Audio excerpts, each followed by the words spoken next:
So, a very warm welcome to all of you. My name is Anna Wislander. I'm Director for Northern Europe at the Atlantic Council. And I'm also Secretary General for the Swedish Defence Association, Allmänna Försvarsföreningen. And it's my pleasure to moderate today's seminar. The occasion for us to gather is that we celebrate 80 years for the Saab company in 2017. But that will not be the focus of this seminar. Rather, we will focus on the future. We will focus on the developments and the trends of the world that Saab is orienting itself in and navigating. And so are many other of you here today representing other companies, organizations, government bodies, also mass media. So we have a great crowd here, other countries as well. Just to touch upon the foundation, I would like to say that Saab was founded, if we reflect upon it, a couple of years before World War II started. And given the worsened security situation that we have today in the Baltic Sea region, with an aggressive Russia, unpredictable, some fear that we are again in a pre-war situation. We have other challenges that we will address on a larger scale: the liberal world order, with its foundation in multilateralism, its global norms and values, its open society, and its open markets. It's all in danger. I think we can agree on challenges coming from various sources, from rising powers who strive for influence, from illiberal governments, authoritarian regimes, from anti-modern thinking, also within our Western democracies. Russia challenging the European order, and also new technologies that are disrupting our old economic structures. So this is one way of looking at the challenges, but we can also see several positive global trends. Since the year 2000, the amount of people living in extreme poverty has decreased by half. We have now 9 out of 10 children in the world start school. In Asia, we have a new middle class emerging, which is similar to the tendencies we saw in the US and Europe after the Second World War. We are back now with economic growth in most countries, as we see in 2017. We are more connected than we have perhaps ever been in this world, and given that, there are also more opportunities for individual initiatives and opportunities than we perhaps have faced ever before. So this is just a taste of some tendencies. I'm very happy to say that we have an exceptional group of speakers here today who will help us explore and explain these divergent tendencies that we see. We also have a rather tight schedule, so given that, I will encourage you, I will take one question from the audience after each speaker. So please pose a question, not a remark, raise your hand. And there will also, just allow for some interaction, there will be also an opportunity afterwards to mingle and share your reflections and continue the conversation. It's also that this is an open seminar, so we have mass media present, it's recorded, you'll be able to watch it afterwards on Saab's website. So all of this is just to increase the possibility to have an exchange of insights and ideas. Given that, it's time for me to welcome Marcus Wallenberg, Chairman of Saab. So please, Marcus, the floor is yours.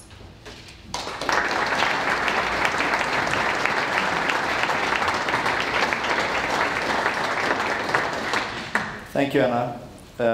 And I'd like to turn to our dear guests here today, and thank you so much for coming. Our partners, our customers, our friends, technology friends, etc., etc. And as Anna said, this is not about the celebration of the past. even though I will stick to the past. And please don't ask me any questions, because I don't know if I'm going to be able to answer it. But it's really a matter of learning. I was actually in a group meeting here a couple of weeks ago, and somebody came up and said to me, "So how do you spend your time to learn things for the future?" I thought that was a very relevant question, and I think that's what it's all about today, to learn a bit more from some really special people. Anna came very early into the question of when Saab was founded. It was founded in 1937, and I'm saying our because I have a number of my family here in the room, and our grandfather participated in the group of people who was appointed to run the development of Saab aircraft manufacturing. And I think the big lesson here, which is good to carry on, was that because of the time and the uncertainty that this country lived under, and that the surrounding world saw the dangers of a new conflict coming up, it became impossible for Sweden to get deliveries from the outside because it had no own technology, and because everybody else needed the stuff for themselves. And I guess if one should try to think about this company, I believe that is probably the relevant way of understanding why Saab exists today. It exists because in a time of uncertainty, we should be able to support Sweden and other customers, of course, to do its job at the time. And so there were a number of aircraft then produced at the time, and there were a number of records that they were able, because the technology aspect of delivering new technology into the market became very early a trademark for Saab. First doing the licensing production, then going into its own development.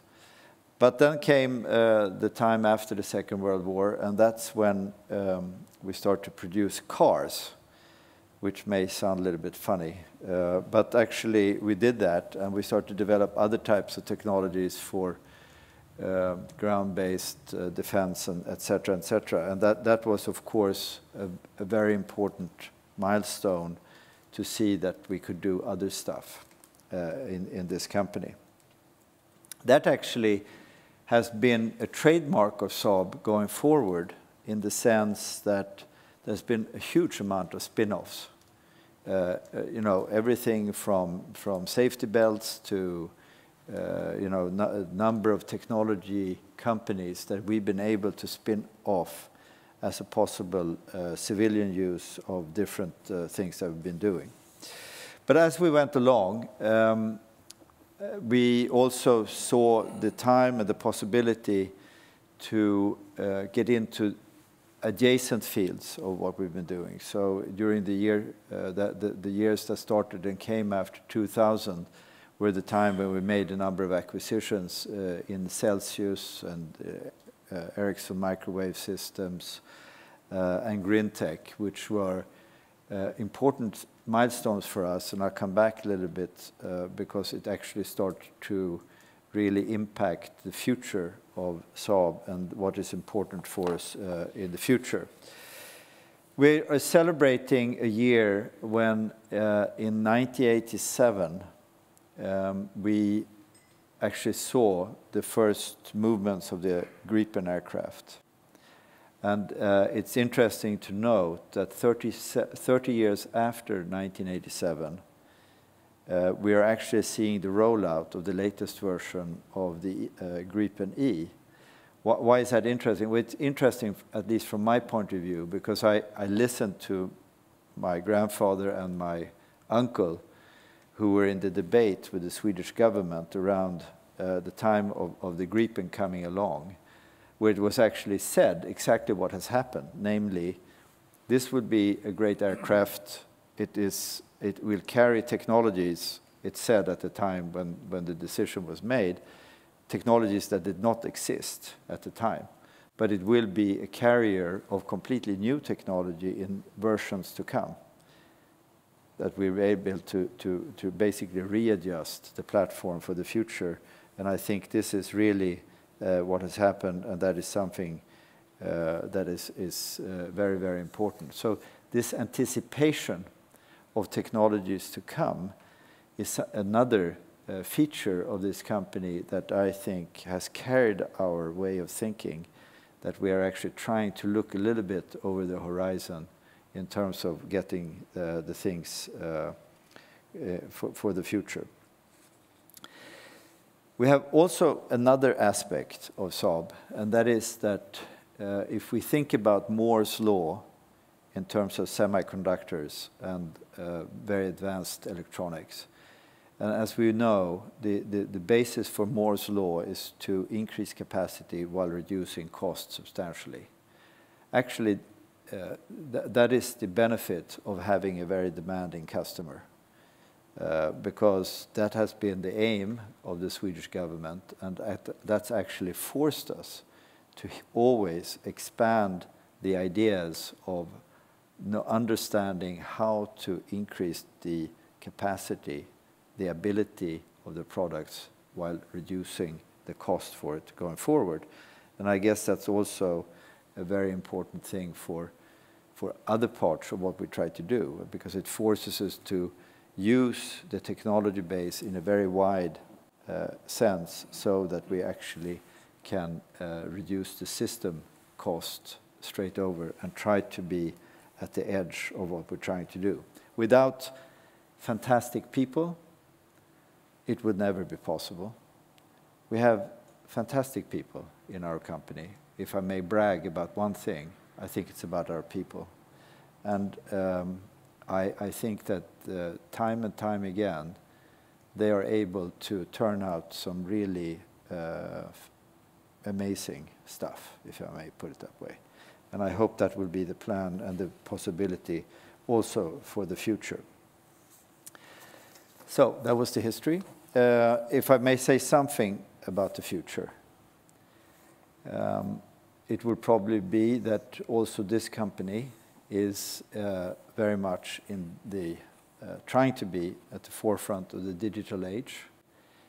The digital age for a company like Saab will be to a large extent about developing, understanding, and package sensors in the best possible way. That is something that we probably have to pay attention to even more extent going forward. We think that is something we need to deepen our conversation and our understanding with our customers, not only because it is a digital thing, but also because that will be probably a decisive factor for what this company's product is trying to solve for the future. So thank you very much for being here once again. The 80 years have probably been extremely exciting. I believe that the future may have a good possibility to be the same. So thank you for being here.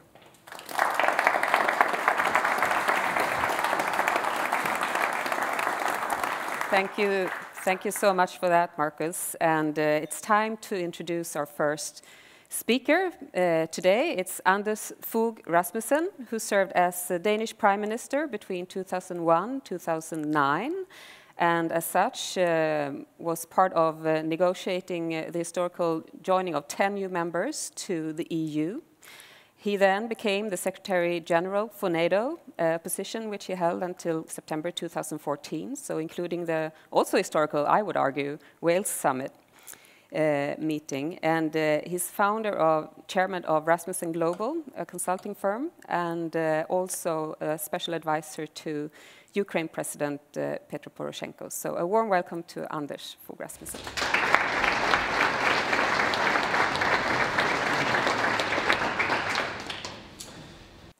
Thank you very much indeed. Thank you for your kind invitation to this conference. And first of all, I would like to congratulate Saab on the 80th anniversary.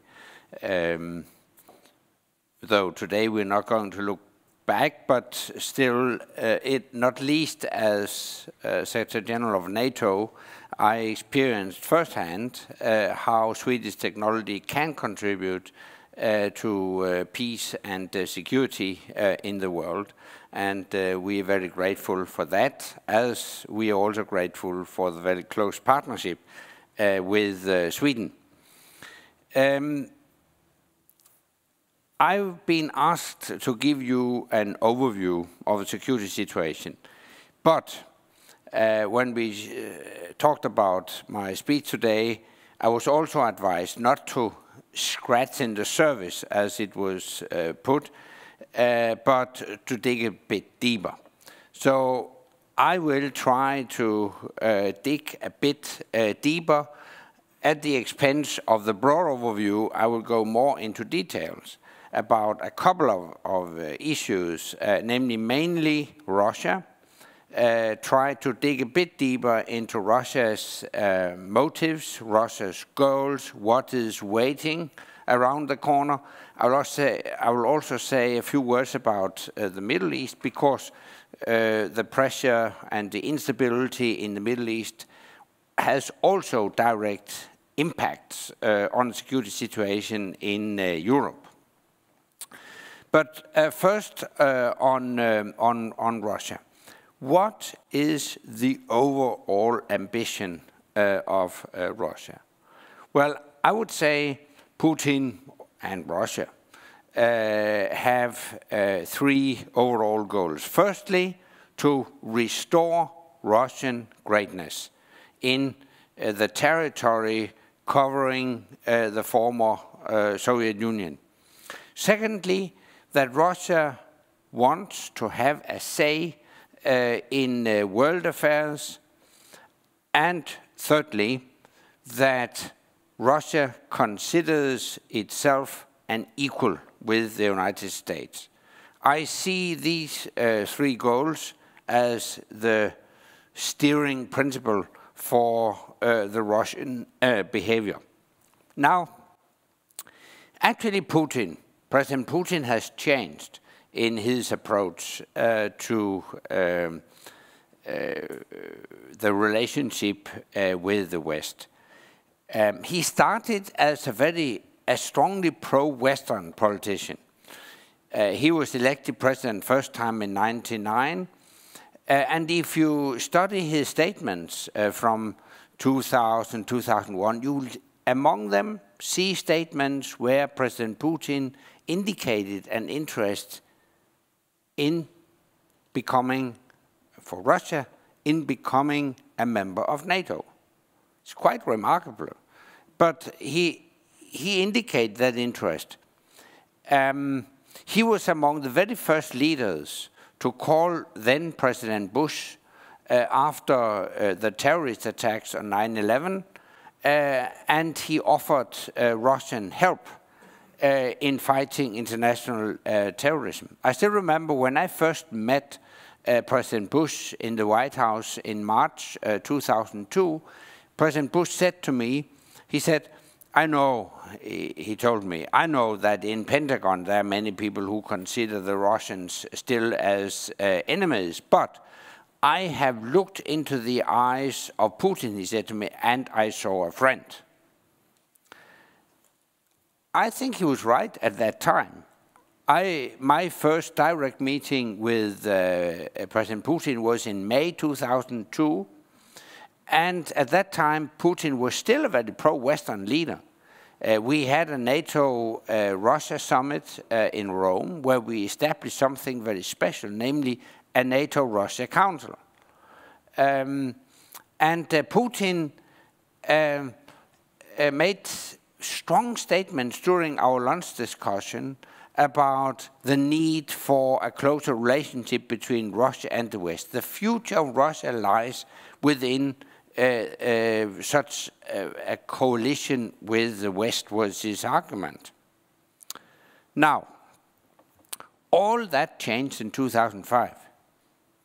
In 2005, Putin made a speech, a State of the Union speech, in which he said, the biggest geopolitical catastrophe of the last century was the collapse of the Soviet Union. So he changed. The question is why? Why did Putin change his mind? I see three main reasons. Firstly, the so-called colored revolutions in Georgia and Ukraine. The Rose Revolution in Georgia and the Orange Revolution in Ukraine both brought democratic leaders to power.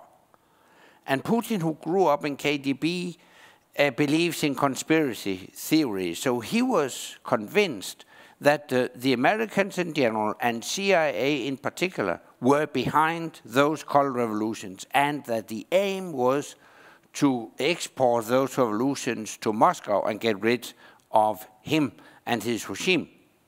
That's the first reason. Secondly, he also saw the NATO enlargement take place in 2004. His argument was that now NATO moved its infrastructure closer to Russian borders. So that was the second reason. And then thirdly, he also felt that the Western criticism of his war in Chechnya was an expression purely of hypocrisy. So for these reasons, he started to turn anti-Western. And he sent a very clear signal to us in August 2008. He attacked Georgia, and now in 2014 attacked Ukraine. Well, to understand what might be around the corner, I think it's important to understand the Russian way of thinking, Putin's personality, and finally also the power structure in Russia. First, on the Russian way of thinking. While we in the West believe that the 90s should be remembered for a positive opening of the Russian society after decades of dictatorship, that's definitely not the way the Russians are thinking about the 90s. Instead, they remember the 90s with shame. They remember the 90s as a period where Russia allowed herself to be humiliated. The loss of land, the economic and political chaos under President Yeltsin, and the NATO and EU expansion eastwards. Here I would like to add that contrary to what the Russians claim, NATO has never ever, and the West has never ever promised not to move our Western alliances, NATO and the EU, eastwards. Never. I mention it because the Russians claim that during the year 90, when we negotiated the reunification of Germany, they were promised that we wouldn't move 1 inch to the east. That's not true.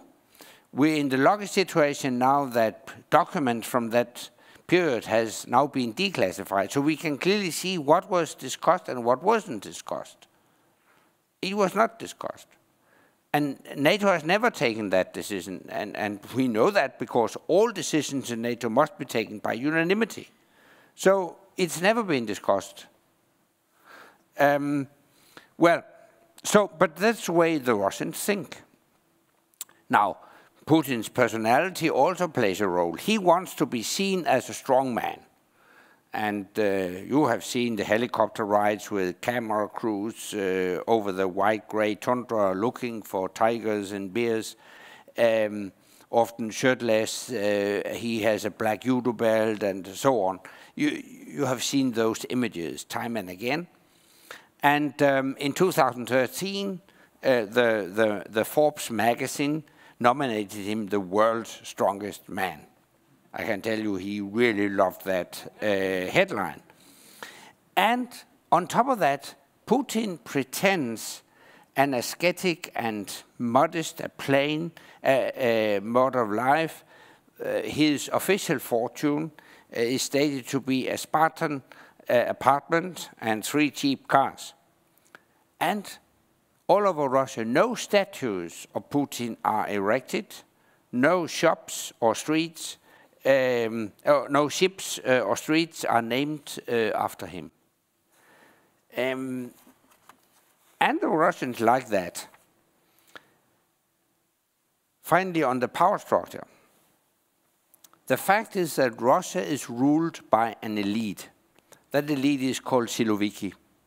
The Siloviki elite is composed of members of the political and business elite with direct connections to, or they are strongly linked to, the security and intelligence services and the armed forces.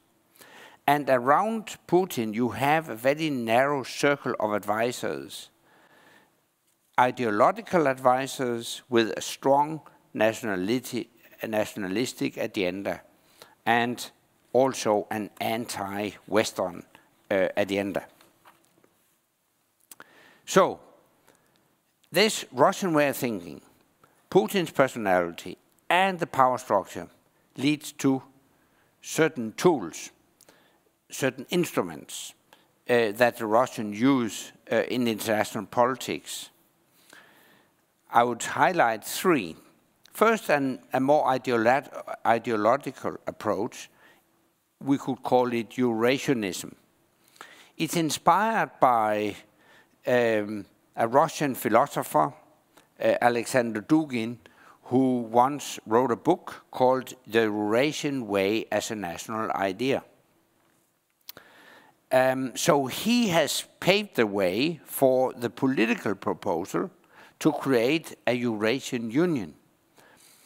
And in to Putin's mind, the Eurasian Union should be seen as a parallel, actually, to the European Union. And the Eurasian Union should counterbalance China in the east and the EU and US in the west. And it's a big union led by Russia and consisting of Central Asian countries, countries in the Caucasus, and Ukraine. And that explains why Ukraine is so important for President Putin. To advance the thinking of the creation of this Eurasian Union,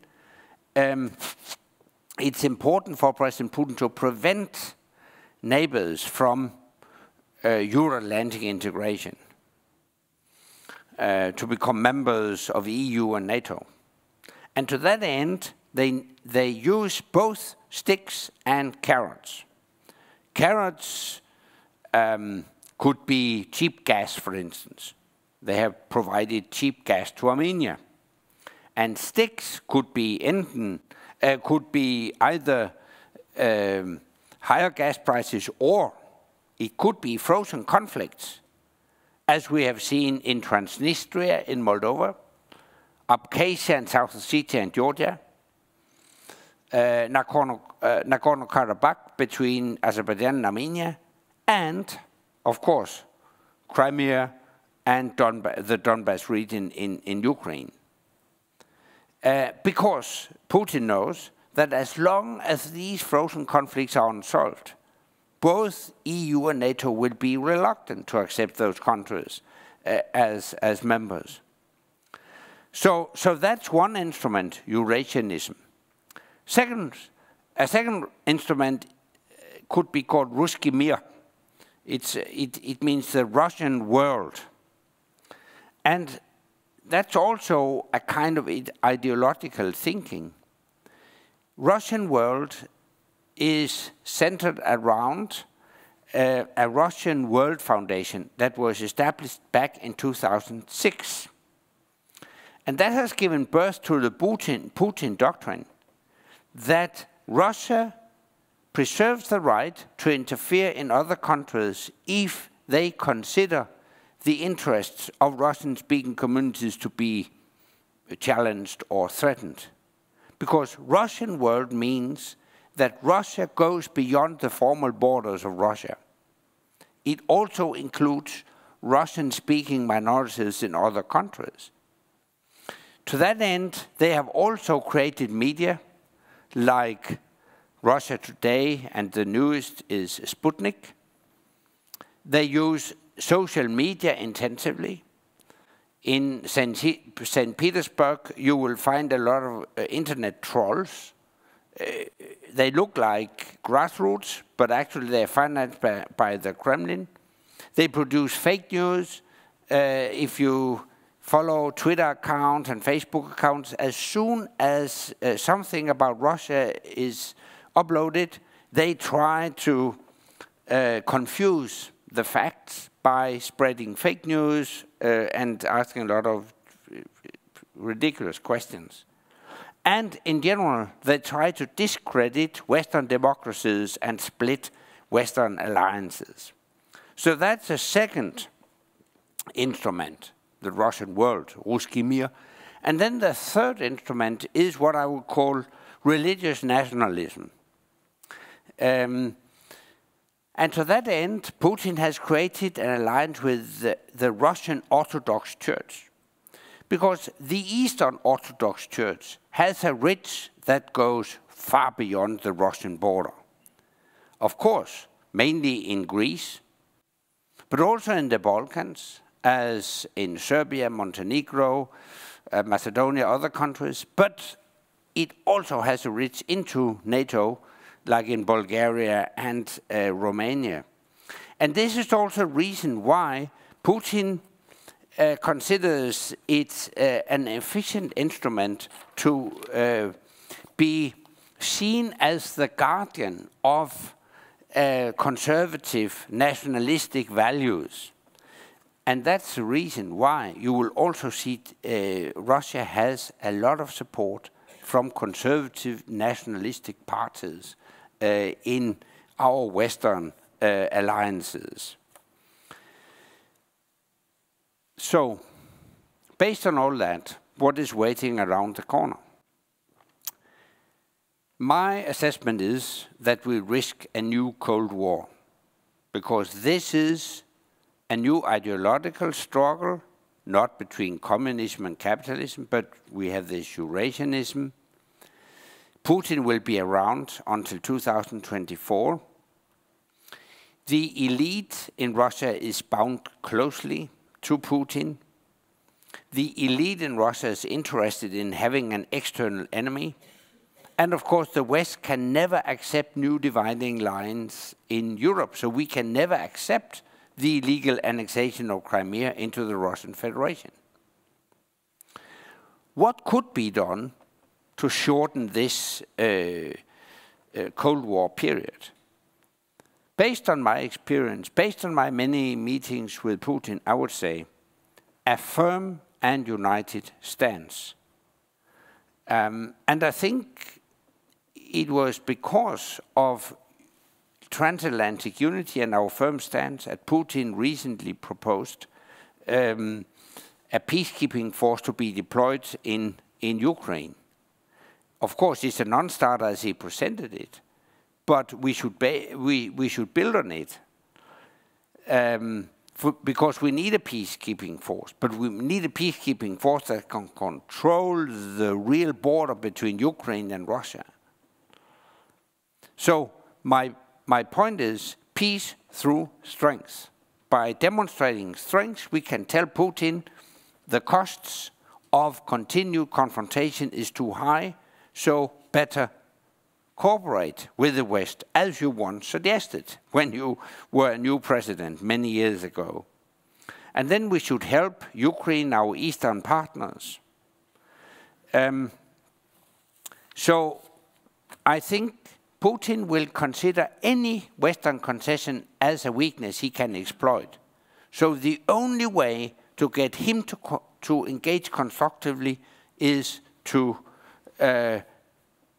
demonstrate this firm and united stance. Now, a few words on a very bad story about the Middle East. The Middle East is almost hopeless because of social tensions, a demographic bomb.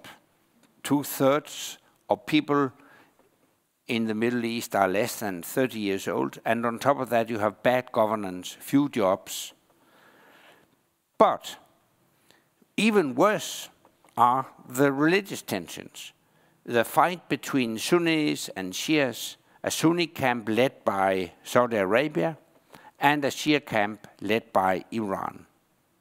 Recently, I visited both Riyadh in Saudi Arabia and Tehran in Iran, and I can tell you the mistrust, the lack of confidence is so deep that it's impossible to solve the problems. And now it's been further complicated because Qatar, which actually is a Sunni country, is now being boycotted by Saudi Arabia and others. They accuse Qatar of supporting extremists. So what can be done? Yeah, well, I would say a conflict resolution should come from within. Because of these religious tensions, you have only an internal reformation, a kind of enlightenment that we experienced in Europe centuries ago to hope for. And we can't impose that from abroad. It must come from within. Of course, we can advance our agenda by giving them money in return for reforms, but I think when it comes to the Middle East, the only good news is that the Middle East will fade away in geopolitical importance due to the US shale gas and the US becoming more and more energy independent. Which leads me to my final words about American global leadership. I could have spoken at length about a world on fire. We need a world's policeman to restore global and international law and order. And I don't see any other candidate to exercise that duty than the United States. The United States is very often criticized when the United States leads from the front. But look at the alternative.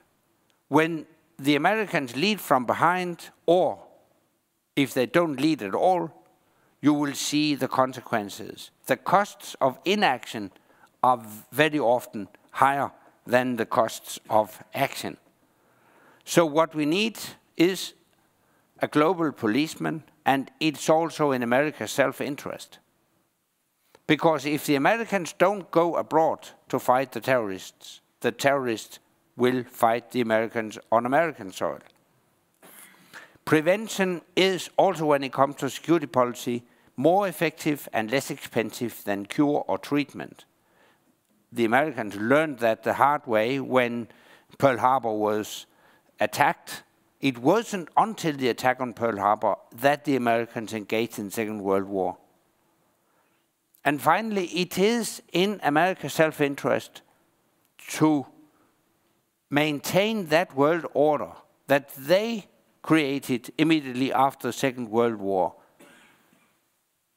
Based on the lessons learned, President Truman realized that now we need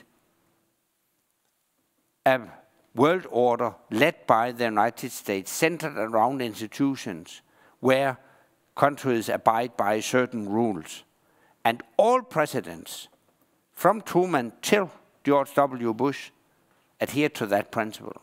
Then Obama were more reluctant, and he paved the way for Trump. So now time has come to demonstrate that American leadership.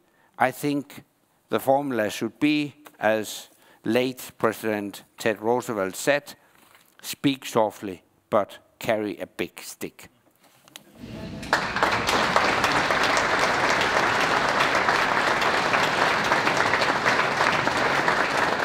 Thank you so much for that, Anders, and very interesting to hear your elaboration on Russia, I think, in more detail.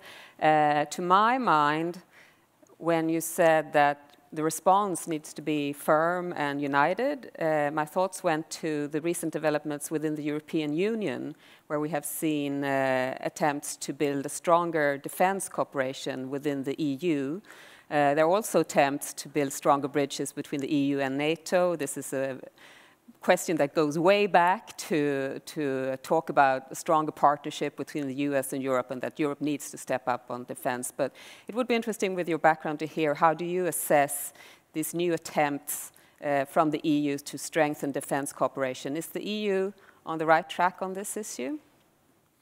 Yes, I think we should welcome a stronger defense cooperation, even maybe a defense union. Provided that it's about increased investments in defense. What we need is more military capabilities. We don't need more military headquarters.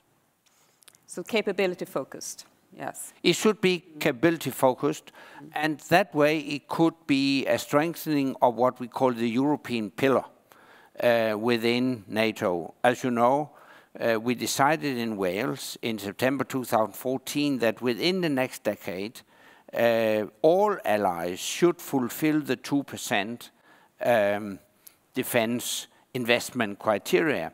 Only 5 allies do that today. I think we're on the right track, but there's still a lot to do. And if the EU efforts in this respect could help move us forward towards the 2%, I would welcome it. That sounds very good, I think. I agree on that. And when it comes to Russia, you described how Russia wants to be a global player, how Russia wants to be in parity with the United States. And if you want to be a global player, you also have to solve global problems. And one of the issues that the world is worrying about is North Korea. Do you see, it's a lot of focus on the United States when it comes to North Korea, but do you see Russia as a player that could help solve the North Korean crisis? No, not Russia, but China. I think also in that respect, Russia would be a spoiler, while China could contribute more constructively. Actually, China is the only nation on earth with the economic and political leverage to put sufficient pressure on Kim Jong-un and Pyongyang. So I think a combination of strengthened Chinese pressure, economically and politically on North Korea, and a US military threat, that is the way forward. But we should all remind ourselves, there is no good military solution to the problems on the Korean peninsula. So that's why I think China is the only nation that holds the key to solving that problem. Thank you. I will take one question from the audience as well. I think there is a microphone somewhere. And there's a microphone. Anyone who would like to pose a question, please raise your hand. And yes, we have here. Introduce yourself with name or if you represent an organization. I will only have time for one question, so this is it. Yep. Thank you. Björn Enarsson, representing Danske Bank Equity Research. You're talking about defense capabilities to increase that in Europe. Is there certain segments that you see there's more need of than other segments? Beg pardon, I didn't hear the last words. Yeah, what kind of defense capabilities do you think there's biggest need to improve or increase in Europe? Yep. We have a clear list of necessary capabilities based on lessons learned from recent operations. They include capabilities within intelligence, surveillance, reconnaissance. They include transport capacity. The Europeans have more soldiers, more troops than the Americans, but we can't move them.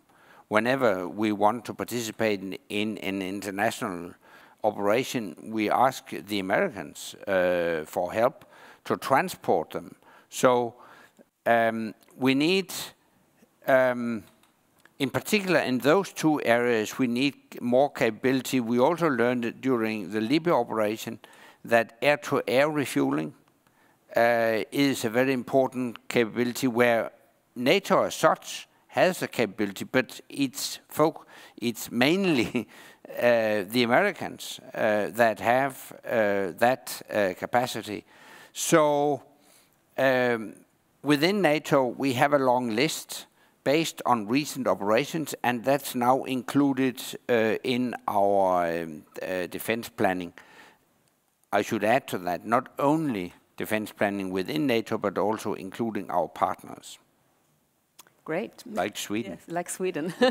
Perfect. Well, thank you so much, Anders, for this introduction.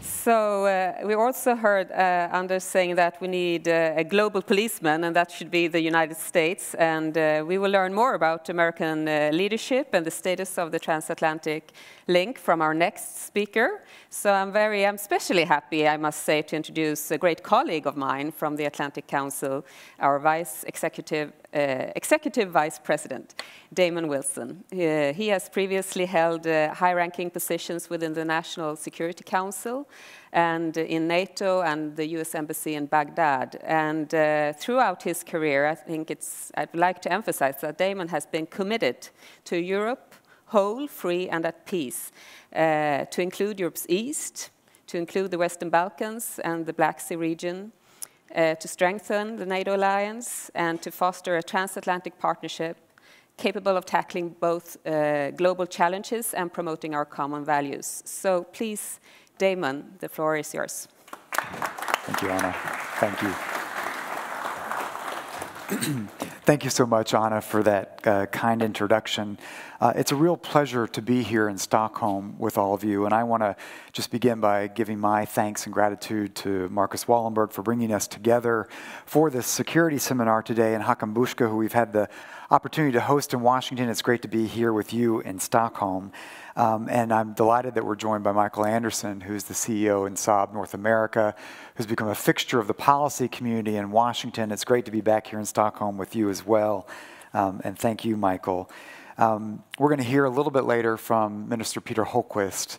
And I have to say, just a tribute to his extraordinary leadership as Defense Minister of Sweden has really helped anchor and put Sweden and the United States in a very strong position in the defense relationship, which we'll have a chance to talk about. And it's a true honor and a bit humbling to follow the former Prime Minister of Denmark, the former NATO Secretary General Anders Fogh Rasmussen. This is a gentleman who has been a real inspiration for me in my own career, who did a tremendous job. I had the opportunity while working at the White House to handle Denmark and watch him in action as Prime Minister, and then from the Atlantic Council perch to see his leadership of the alliance through a very difficult time where he put the alliance on the transition to adaptation that we see today. And of course, it's a real pleasure to have in Stockholm Anna Wieslander, our own Atlantic Council representative here, as an expression of how important we think Northern Europe is to Transatlantic link. But I want to begin where Anders Fogh Rasmussen left off on the issue of U.S. leadership. I want to talk a little bit about the transatlantic relationship through what has been a remarkably politically tumultuous time. A politically tumultuous time that will lead inevitably to some changes, to certain constraints on what might be possible. And yet I want to offer a more nuanced view of how things are developing that might go a little bit beyond the headlines. And so I want to talk a little bit about context and expectations for the Trump administration, the evolution to the current state of play of the administration, and then talk a little bit about some of the risks and the opportunities, the agenda that we have before us. And the context, I want to begin with a little bit, we talked about the founding of Saab 80 years ago.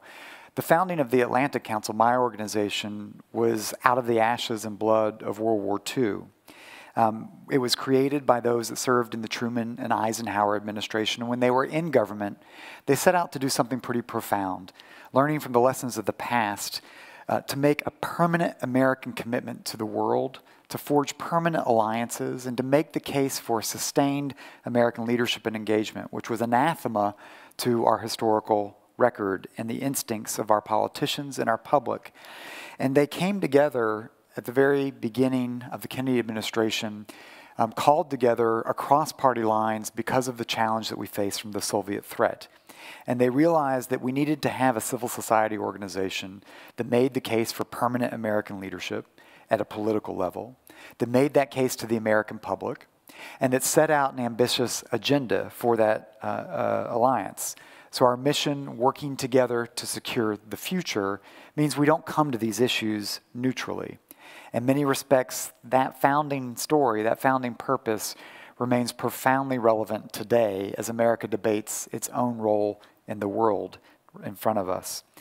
And that greatest threat now is not necessarily the Soviet threat, although we face a real challenge from Russia, but it's a bigger threat that's represented in that challenge. The threat now is to the breakdown of that rules-based international order, which the founders of the Atlantic Council helped build through the Bretton Woods institutions, the San Francisco negotiations that led to the UN, the creation of NATO, the support for the European coal and steel community, that put at risk the 70-year stretch that we enjoyed that led to, despite ups and downs, crises and challenges, arguably in history, the longest 70-year stretch of security, power, prosperity, and the advance of individual liberty, and very much an environment that allowed Sweden to prosper and be what it has become today.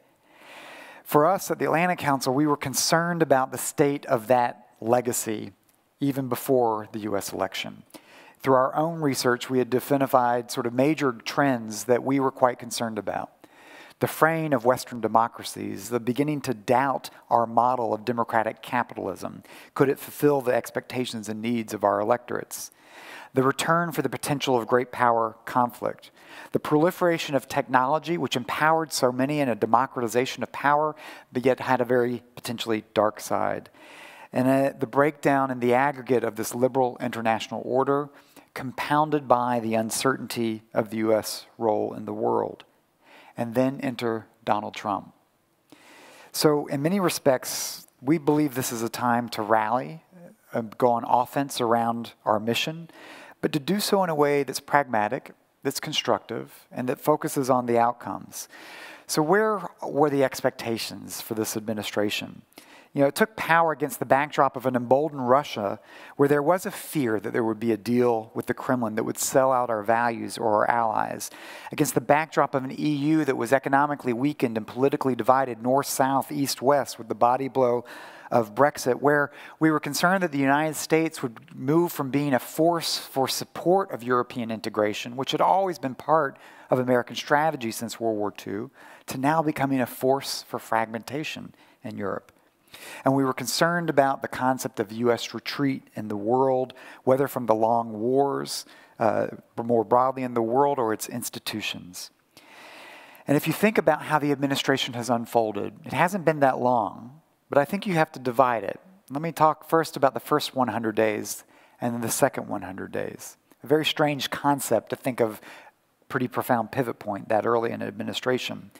But the first 100 days marked by the campaign rhetoric, the inaugural address, and then this first op-ed from Gary Cohn and McMaster, who were the leaders in the White House on the security and international economic space. All of this in the first 100 days laid out a vision of the world that reflected Donald Trump's worldview, a dystopian view of the world, and a world that was wreaking carnage on the United States. An inaugural address marked by the theme, American Carnage. It was a world that featured, a worldview that featured aggressive enemies and exploitive allies. That our allies exploited U.S. goodwill and largesse, and there was no such thing as a global community.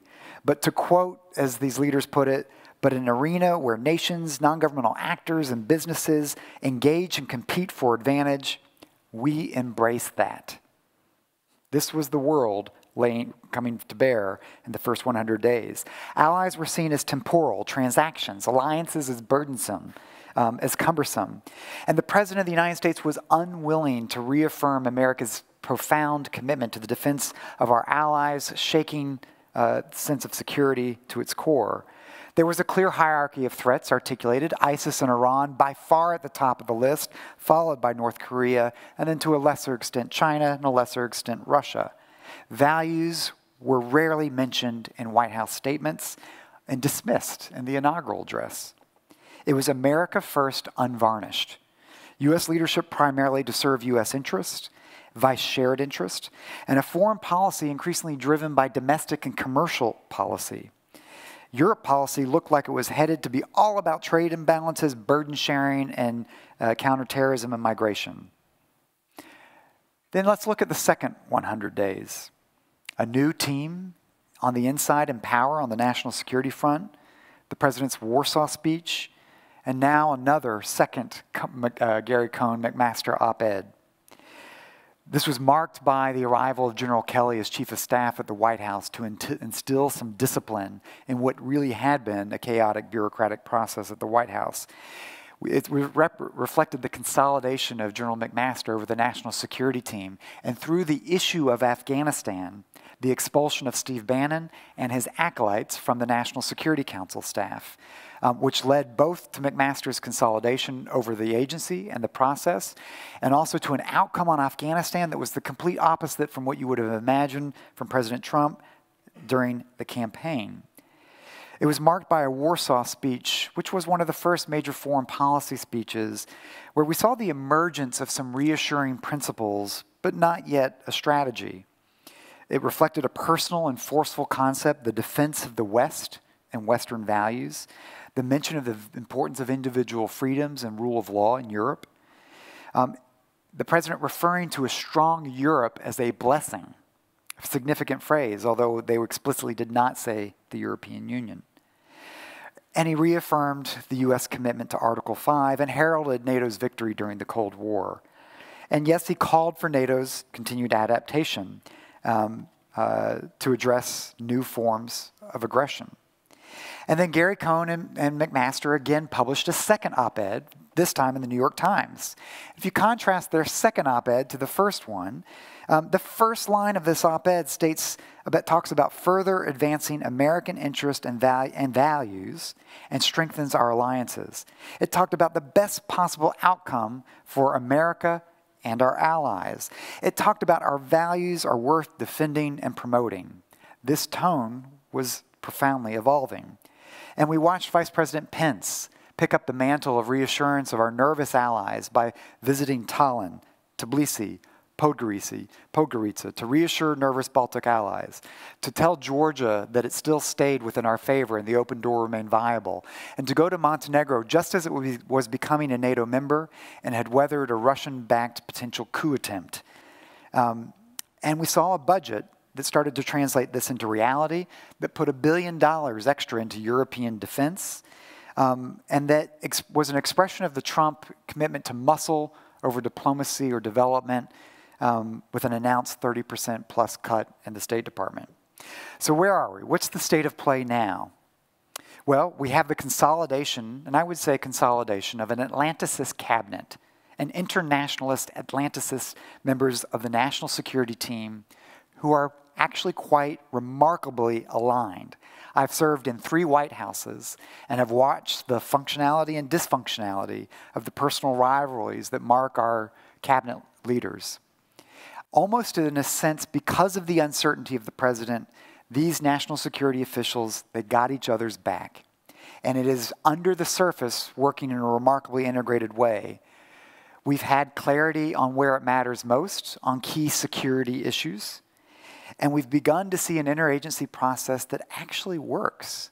Below the headlines, a McMaster who has adopted not a Susan Rice model where the center of power and gravity in that government was the White House in terms of decision-making, but more a Scowcroftian model after Brent Scowcroft of an interagency process run by the NSC that brings ideas to the table and presents options to the president. It almost depoliticizes the NSC process as an even broker and it's actually beginning to work on national security. And we see a budget that's just been passed out of Congress, pretty remarkable, a $600 billion defense budget that the president sent up.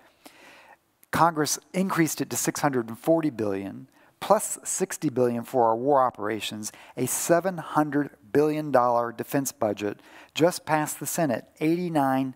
It's pretty remarkable. And that State Department cut that everybody's so concerned about of 32%, it will probably end up at 8%. It's still a cut, but the president gets credit, if you will, with his base of challenging these things without that all coming through. And where are we on outcomes? A Russia reversal, where we see a Congress more aligned than ever. Democrats, Republicans that understand they're going to stand up to Putin, and they put handcuffs on President Trump through the sanctions legislation to ensure that we don't sell out Ukraine or our values. On NATO, we've come full circle of full reaffirmation, a serious budget investment in our alliance, $1 billion in extra troop deployments, American forces on the ground in Poland and soon Latvia. And we see a major push for allied investment.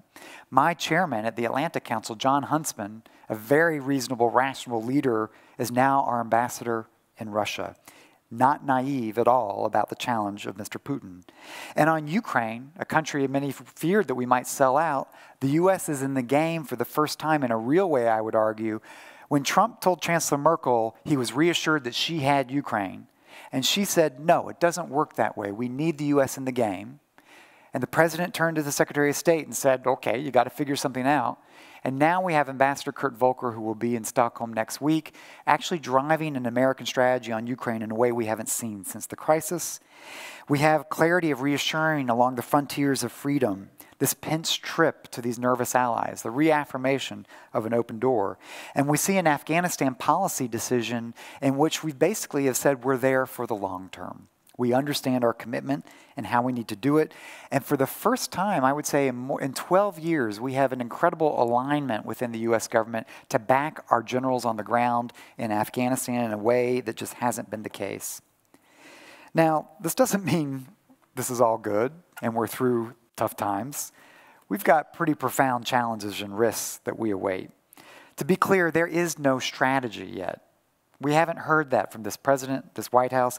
In effect, we are seeing foreign policy managed through this dystopian worldview, and even the NSC process itself is structured around 15 challenges.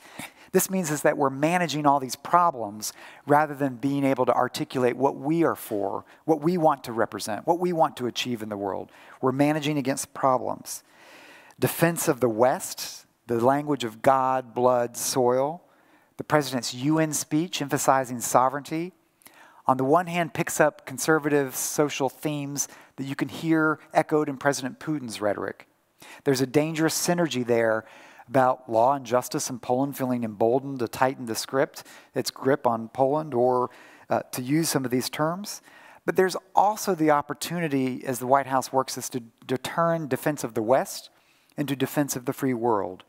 There's an opportunity to turn this obsession with sovereignty and to respect for the sovereignty of countries, whether it be Ukraine or in the South China Sea. We're going to have transatlantic tensions. We will never have a popular President Trump in Europe, and we will have pretty difficult splits. We watch this play out on climate, the Paris Accords, where our record will be better than our politics because our industry and states have moved forward regardless of the federal government. We'll see splits continuing to open on Iran, as we're watching right now, even on the application of sanctions, the way we do that. And it's clear that there's not really an EU strategy. There's still ambivalence towards the European Union as an entity. And yet, from a Trump administration perspective and our interest on counterterrorism, migration, protecting the visa waiver program, generating growth, you could see an EU strategy emerge, but we're not there. And it's predictable we will experience some degree of an anti-US backlash in Europe. We still have the shocks to come on trade and economics, where the discipline and order is not the same in Washington as it is on the national security. We're already seeing this through very difficult talks on NAFTA. We're going to see difficulties on the trade imbalance with the focus on Germany, on steel imports, the tech backlash in Europe against Facebook, Google, Apple. And the issue of democracy. This is not an administration that's put this at the forefront of its agenda. We have a president that thinks a little bit differently about the application of a Foreign Corrupt Practices Act, conflict of interest. What does this mean in terms of leaders and our standing in the world in dealing with authoritarian kleptocrat leaders? And on even NATO and our investment in European security, is our commitment sustainable if over time the US Congress and the President realizes that really the European investments in its own defense aren't adding up to what it matters? Is this vulnerable? So where we're looking now, the agenda going forward, we see an agenda the administration is trying to have mapped out: defeat ISIS, try to unify Syria without Iranian influence. Good luck on that, but that's an effort. Deterring Russia while being open to some forms of cooperation. They will explore that. Delivering on the defense investment is a key plank. And over time, forging a post-Brexit relationship both with the UK and with the European Union is on the agenda, but they're not there. There have been some recent appointments that fill out the problem of the administration was a weak bench. There's been a slew of appointments, particularly at state recently, which will help. Many of these colleagues some of them worked for me at the Atlantic Council, some of them are very good friends. Some of them recognize that we are at an inflection point, that we are at a foundational moment, that we need a U.S. strategy on Europe, that we need to recognize that the U.S. is a European power, and that we need to recognize when the transatlantic relationship, when the transatlantic powers divide, everything we want to do globally is more difficult. And so they're moving out to strengthen the frontiers, to stabilize the core, and to constrain Russia. But the implications of all this, I'm not here to justify President Trump or his treatment of political adversaries, his bullying during the campaign, sexual harassment, business practices. That's not the point.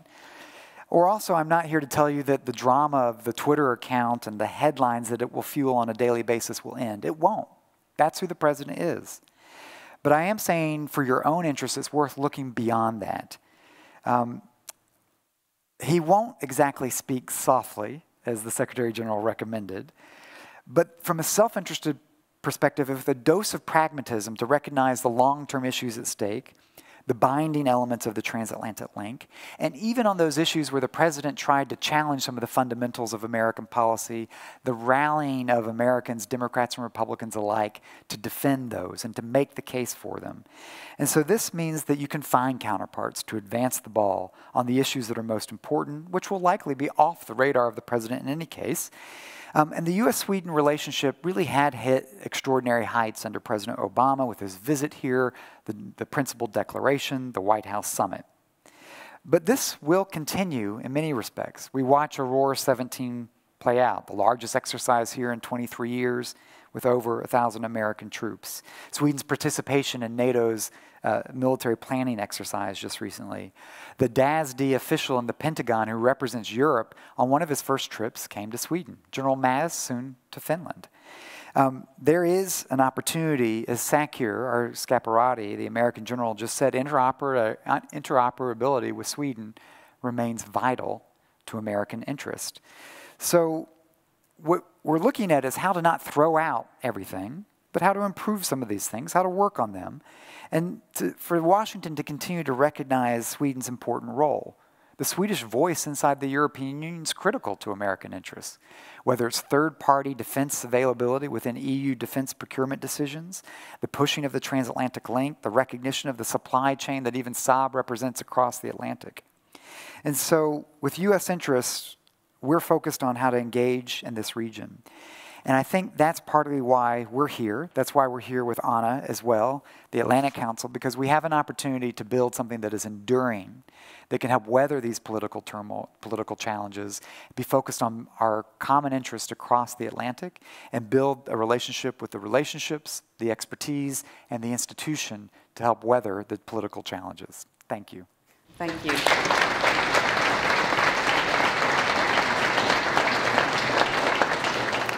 Well, thank you so much, Damon, for this nuanced and I would say perhaps partly reassuring picture of the developments for this new administration with a president that I must say we read articles, repeatedly, is this man fit for office, and that there is a discussion on that. So thank you for sharing your analysis in depth on the developments in this new administration.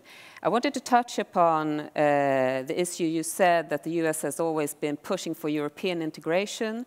What we see now is a lack of European strategy.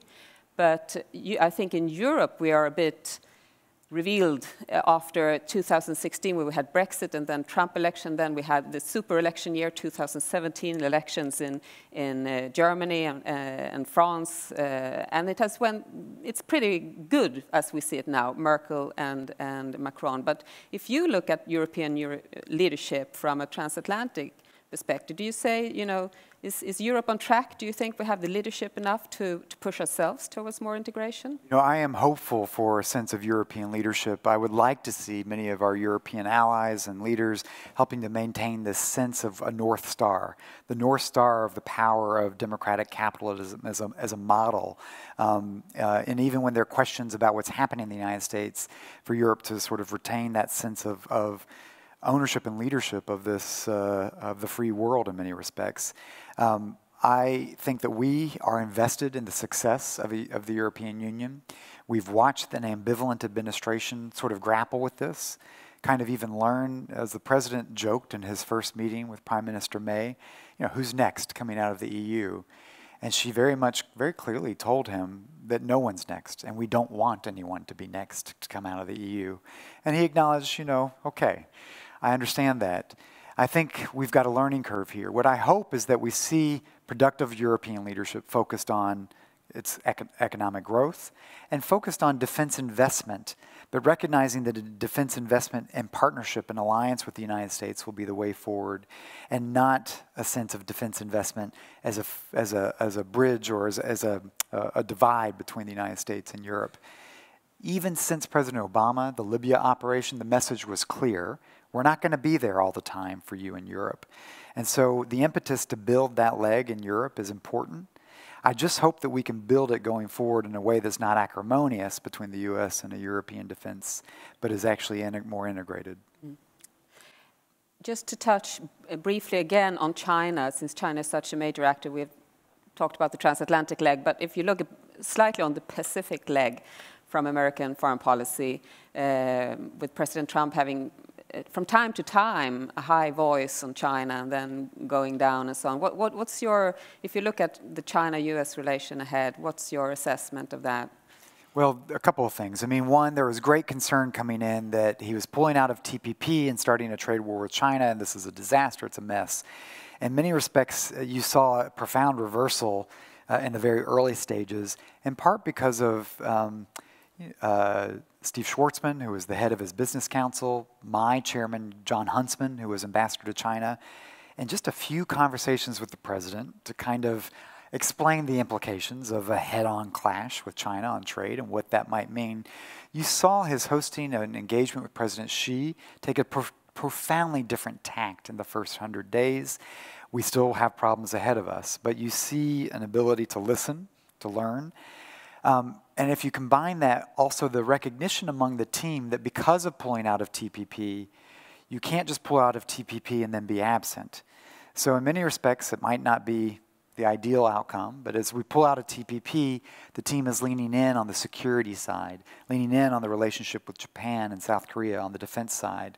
The problem is a slightly schizophrenic approach of messaging from a White House that is organized to be reassuring on some of the security issues where our allies were quite concerned in the opening days. Yet even in the middle of a crisis with North Korea, the president can do some things to undermine our South Korean allies by really taking a hit at the Korea trade deal. It's how he operates. And so I think we're going to continue to face some of those dichotomies, those challenges. And so I think that's going to be normal. You're going to have embrace here and a hit over here, and you'll see an up and then a down. And I think that will play out with China as well. Great. I will allow for one question from the audience. If there are any questions for Damon, please raise your hand. Anyone? Otherwise, we will move on to our next speaker. And I thank Damon so much for your contribution. Thank you. Thank you.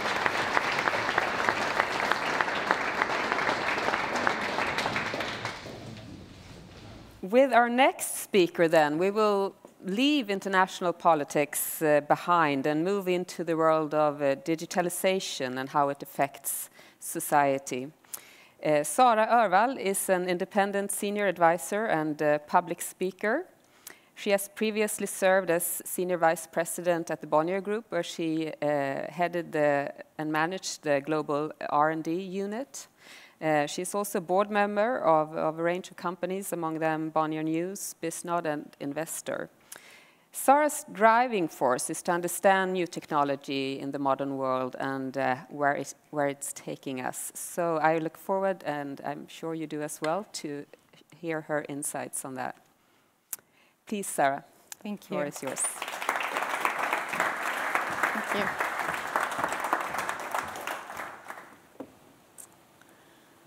Hi.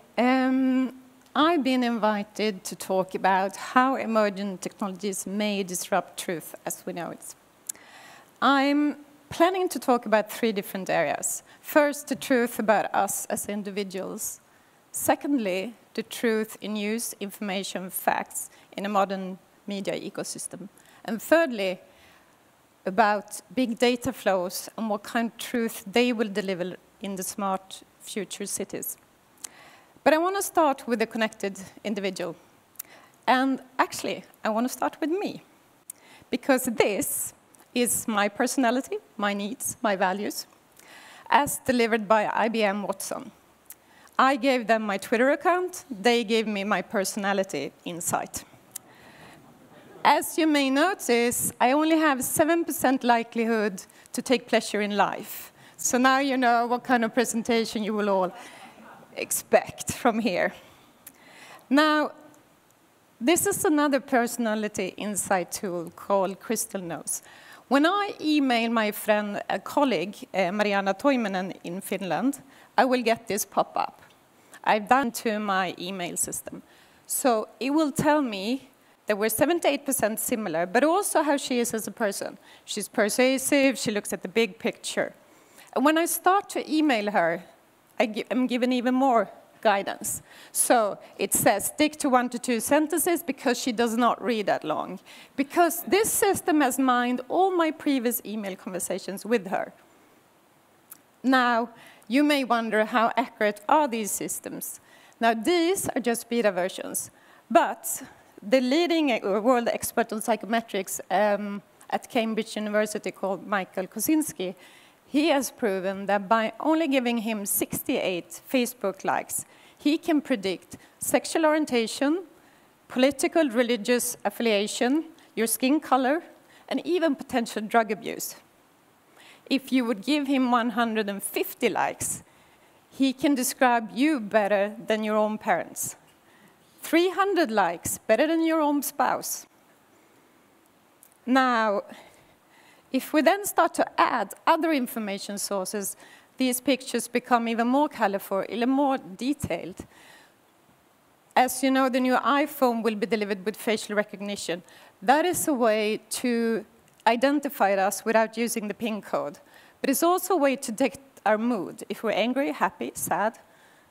And on top of that, you have all these different systems aggregating personal data. Sensorial socks will detect pain before you even experience it yourself.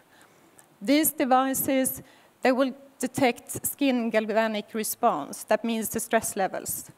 Or over there, you have HireView, which is a video analytic tools based on AI. It will give you an analysis of all job applicants in terms of personality and fit with the job, and so on. There are so many different information sources. And what's interesting is that people seem quite willing to give out that information. So actually, if you ask people, there is research that proves that around 70% of all people, they actually feel frustrated if content or services are not personalized according to their needs. Now, with this amount of information data, obviously there's a lot of responsibility as a consequence. And if we look at all these algorithms based on this data, we also see that biased algorithms is quickly becoming a major societal issue. So in research we can see there's already evidence of biased algorithms. And that means that for some people and some minorities, some, for example, poor communities, that could have real-world consequences. Because who gets a loan, who will get that job, and even as in the US, who may be granted a parole, it's all driven by algorithms. Now, on top of that, we see that these algorithms are used by social credit scoring, by fintechs across the world, but nowhere as sophisticated as it's done in China. So this is Ant Financial Services and their prototype Sesame Credit. Now they have the data. Ant Financial Services is owned by Alibaba. They have 520 million users. They have a 51% market share of online payments in China. That makes them 16 times larger than PayPal. What they do is they don't only rank creditworthiness, but also general trust and trustworthiness, as well as honesty. They use 5 different dimensions to develop this credit score. It's personal information, like the personality insight I showed in the beginning. It's payment ability, it's credit history, but also social networks and behavior. Now, these systems are becoming quite controversial also in China, clearly, because people are afraid that the real-world consequences will be more than these. They will be about not having a possibility to travel abroad, or being delayed in bureaucratic paperwork, or even worse things. However, the experiments are live. So what happens then if the future takes us even further? What happens if emerging technologies makes it possible to communicate brain to brain? Possibly, as Facebook is envisioning it, from brain to text. Or, as Elon Musk or researchers at University of Southern California are experimenting with, as implants in our brain that expands our memory capacity. That will make us all read faster, understand more. Even that sort of complex math concept will suddenly become very obvious to us. But also, other people's memories can be implanted in our head. Then what is truth?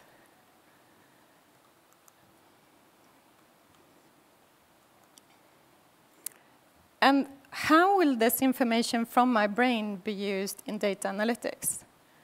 Because as complex modeling of nonlinear relationships, like unstructured data, is becoming more and more sophisticated, we can perform more advanced data analytics. And as these systems are being launched as native applications, they're more accessible as tools for anyone. And then we can not only predict what happened and why did it happen, but also predict what will happen and ultimately prescribe what do we want to happen. And these are extremely powerful tools. And then these are also the tools that is expected that Cambridge Analytica, the so-called election management agency that was recruited by Trump prior to the election, used to detect, with predictive analytics, who will vote for Hillary, and then using prescriptive analytics to define what piece of information will make them change their mind. Now, these tools, if you think about it, they always can become like people's search engines. So the way I described in the beginning, how personal data becomes a personality insight tool, if you do that the other way around, suddenly you can identify people, their personalities, as, for example, undecided Democrats. And then you can use this search engine to target them with messages and communications. And that is precisely why the recent explosion of fake news and the manipulated facts is so dangerous. Because we can target messages to anyone, and we know their key drivers, the trigger points, and that's why the emerging media ecosystem is quite important to follow. I just wanted to give you a quick example. So this is the ordinary day in news. One ordinary article in Swedish evening press about small crimes in Nordstan, nothing serious, but reported. That story gets picked up by Avpixlat, which is an online news site closely related to anti-immigrant organization. Now, the story has added some information, like it is a no-go zone. They've added and clearly exaggerated the level of crime, and they have also defined what nationalities these immigrants have. That story later on gets picked up by Russian television, RT, that writes about the story, now using the alternative facts from Avpixlat as their source. And quite soon after, Mail Online picks up the same story using RT as the source, with all this new information that comes from somewhere, which is not a journalistic report. And suddenly it reaches 373 million unique visitors from a source that's perceived as credible, but it's fake news. Then what happens is that Facebook picks up, because there's all this activity going on around the article, and if you can see behind Nordstan, they add all the fake news links. Not the first one, but the fake news. Google picks it up in their search algorithms, so these are the results you will get when you search. And interestingly, discussing bias in algorithms, if you would search for Sweden problem only, nothing else, they automatically recommend you to add these words, all related to immigrants, all related to specifically Syrian immigrants, because that is what Google wants me to search for. Finally, some decent media channel picks it up, and they try to deny these stories. But as research from University of Washington shows, University of Michigan shows, is that the people who have the social accounts with fake news have many more followers than the ones who try to deny the sources. And quite rarely do these overlap. So very few people will see those denials. And so it continues. Now, we know that these troll factories produce a lot of these content. We know that people do it for financial reasons, as the now infamous site Veles in Macedonia, where trolls reportedly earn about 20 times as much as the average salary in Macedonia. They do it, as in the case of Internet Research Agency in Russia, because they want to create social unrest and doubt. This is the agency that Facebook has now admitted that they have placed a number of fake accounts on Facebook, and they have placed a number of ads, so-called dark ads. But these are not the only sources. Here's a piece of research done in Sweden by all the media houses, both commercial and public together. And what they did is they tracked all the data for all the users across all their channels for 1 month.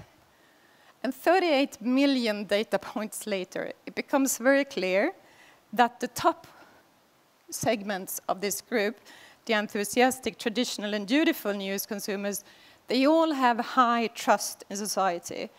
They are high civic engagement, they're frequent news consumers, and they're strikingly silent to social media. They hardly ever participate. The most active in social media is instead a fifth of the population in this research called the disbelieving news consumers. They have low civic engagement, they're suspicious of politicians, they don't trust traditional news sources. Now, they are also frequent news consumers of traditional news, but they use it for their purposes. They read it, they comment it, and sometimes manipulate it. And once that is done, they will identify the happy sharers, the social news consumers. And they will make sure that they pick up the content, because the social news consumers are generally more interested in attention than what they're actually sharing. They will make them share, and once they do that, it will reach the following news consumers, because they follow the social consumers. Once that has happened, you have a spin. Once again, social media search algorithms will pick it up, the news feeds will pick it up, and suddenly there's even more exposure to these manipulated stories. And by that point in time, the top group will also have been exposed to the original manipulated story. And this is how obscure sources do reach an agenda-setting position. And this is also why we pay a price. And that price is doubt and is misbelief. And research in the US, there's done one by Pew Research Center, and it says that 2/3 of all Americans, they now express genuine concern and doubt about what is fake and what is not, and it confuses them. And 3/4 of all Americans who've been exposed to fake news say that at some point they've actually trusted the content. So, I think we have to bear in mind that social media as a news source is a very recent phenomenon, and we don't yet know the true consequences of that. And just look at this growth. Sweden is at 51%, if you're wondering. Also, Reuters says that more than half of everyone, 54%, say they would prefer an algorithm to recommend their news rather than an editorial journalist. So we have switched to another way to consume information and news. The problem is, though, that these trolls will get even more sophisticated tools to use as they try to convince the world of their stories. So here's Obama with his normal convincing appearance and voice, but it's not true. It got me thinking about my full-time employees and their ability to survive on $8 an hour in New York City. And foremost in all of our minds has been the loss and the grief felt by the people of Orlando. Most of us don't get our health care through the marketplace. We get it through our job or through Medicare or Medicare. And what you should know is that thanks to the Affordable Care Act, your coverage is better today than it was before. Women can get free checkups, and you can't get charged more just for being a woman. To give his employees and together to pass a common, there's a bill that would boost America in very, very hard times. Some progress, at least within the small confines of the legal. So this is one tool. Another tool is developed by this company and a number of researchers, a company called Lyrebird. They can create a synthetic voice just using 1 minute of anyone's voice, possibly uploaded from YouTube. And that voice can say anything. So listen to this. I am Donald Trump. This is very, very important. And let me tell you, this year I am coming to the ICLEAR conference. I have heard many, many things about this conference. Not perfect, but it's getting there. And then the question is obviously, who will we trust? And how can we change to have a healthier media ecosystem? Well, there are a few things that are quite obviously. First of all, it should be possible to eliminate the financial motivations, the financial incentives to build fake news, because most of it is actually financially motivated. But secondly, the same algorithms that are used to identify and prioritize content can be used to instead and also identify false, fake, misleading information. And there's a test done by Cisco, and they proved that they could identify 80% of all fake news using automation. Thirdly, you could consider if you could label and upgrade credible sources, trusted sources in this information chaos. I think it's also important to bear in mind, listening to these manipulated voices, that voice is becoming such an important interaction point with technology. Within 5 years, 50% of every time we will connect with a computer, a phone, or a connected device, it will be via voice. So voice manipulation is a tool that's increasingly both powerful and possibly very frightening. So, finally, just a few words on big data flows in smart cities. Because as we enter into these connected urban environments with all these personal data, it's just this great opportunity that we can now solve health issues, safety issues, traffic flows, sustainability issues, because we will have near perfect information about the true consequences and the impact of our decisions. However, as this promotion shows, there are a number of companies like this, Nvidia, who is cooperating with Huawei and with Alibaba, who are trying to build these smart networks. They are trying to analyze all data from surveillance cameras across the world. The goal is to connect 1 billion cameras before 2020, across cities, across nations. And once they've done that with facial recognition, they can detect missing people, they can warn people of nearby emergencies, they can alert police about crime in progress, but also they can track almost any behavior and find almost any person. Now, as all cities race to become the smartest city, because everyone wants to be the smartest, they all compete with two strategies: open data, open innovation platforms. Now, who will manage all these third-party providers?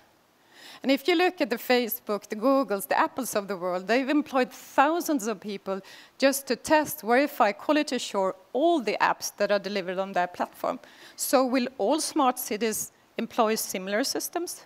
Or how will we control these giant brains of information that will be built on top of each city? Who will have that power? So finally, I think it's really important that we consider what algorithms should we trust, because they give us tremendous value in society, but also what algorithms do we need to control in a better way? And maybe most importantly, how can we design these algorithms with ethical awareness? Thank you.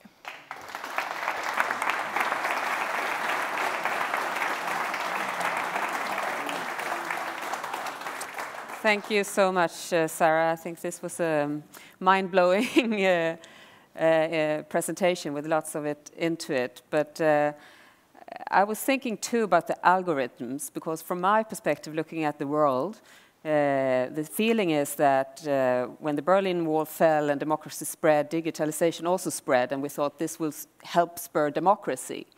And then came a development where we now are feeling that dictators can control algorithms, but democracies can't control the algorithm at all. So are we at a breaking point, as you see, when we have to, in order to preserve freedom, we have to go in and regulate more this free world in the internet and the digitalization in order to save our own systems? I think one part is regulation. I think it's a bit naive to not consider the sort of destructive power of these algorithms, and to not, because there are ways to control and make sure that the big platforms that are now having such a huge impact on our lives actually use them with ethical awareness, and that they take their responsibility in terms of keeping the information environment sound. So that's the first thing. But secondly, these complex deep learning algorithms, per definition, they're hard to understand and regulate, because that's the true nature of the technology. So I think a lot also has to do, we have to build more awareness, ethical awareness among the people who work with AI and the people who study AI. It should be mandatory, but also more in-house technological competence at the federal agencies and to work next side by side with politicians, because otherwise it will be hard to understand the consequences. Do you think we will be able to keep a human control over technology as technology is developing here? You get almost this feeling, you're into my brain, or... No, and we have to, because I don't think there's any other way we can solve the health issues or the environmental issues that we have moving forward. So I definitely think we just have to make it work, and we will. Great, thank you so much. There is also room for a question from the audience, I should say. To be fair, sorry, if there is anyone who has anything you want to address to Sarah. This is a quiet audience, come on. Right. Yes, please, thank you.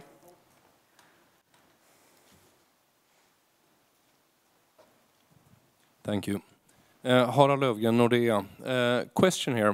By the way, thank you for a brilliant speech. Excellent, really very interesting. I'd like to hear your opinion on how traditional media, the ones that certain news consumers shy away from, can become better at being the true voice of real news. I'll give an example, a case in point. A few weeks back, I listened through all the 43 minutes of President Trump's second UN speech. The day after I read the Swedish news, I found lots of articles on the 53 seconds about North Korea. I could not find a single news outlet touching upon the other 42 minutes, which really made me give up in the system. And this scares me, because clearly traditional media is also selecting based on what sells and not, rather than on something that can give a slightly more balanced picture. How do you see this? Thank you. Thank you. Yes, I think you're right. And I think one problem with the sort of vicious circle that I presented is clearly that traditional media has not been on their toes and delivered according to what they should have. That's why you get a lot of people who are who are not trusting traditional media. But I do think it has to do a lot with the financial model that turned up with digitalization. That means all media went after ad money and huge audiences. That created chaos and really bad quality in the news media. And I think now, as it's turning over to become much more of paid circulation, people pay for the news. The people who pay do want that kind of analysis that you ask for. Then you don't have to push for the clicks, and you're going to have more serious news. The problem with that, though, is that there's only going to be a selected few who will get access to it, so we're going to get a giant divide between serious analysis and clickbaits. And that is not good either. That will save you, but not the rest. Thank you so much. Well, thank you, Sarah.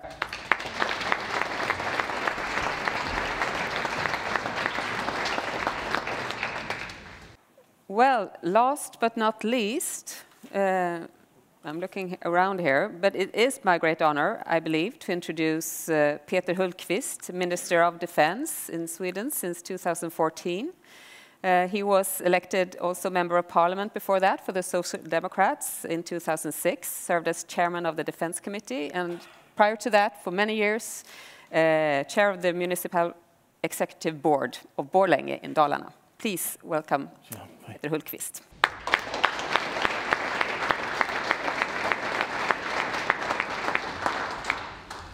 Thank you for the invitation to be here. Ladies and gentlemen, first I want to congratulate Saab to the anniversary. During the past 80 years, the company has produced over 5,500 aircrafts of over 15 different types, for military and civilian use. That is impressive. I am proud over the extensive and advanced defense industry based in Sweden, comprising a wide range of small, medium and large companies. It's, however, fair to say that Saab is unique in both size and importance.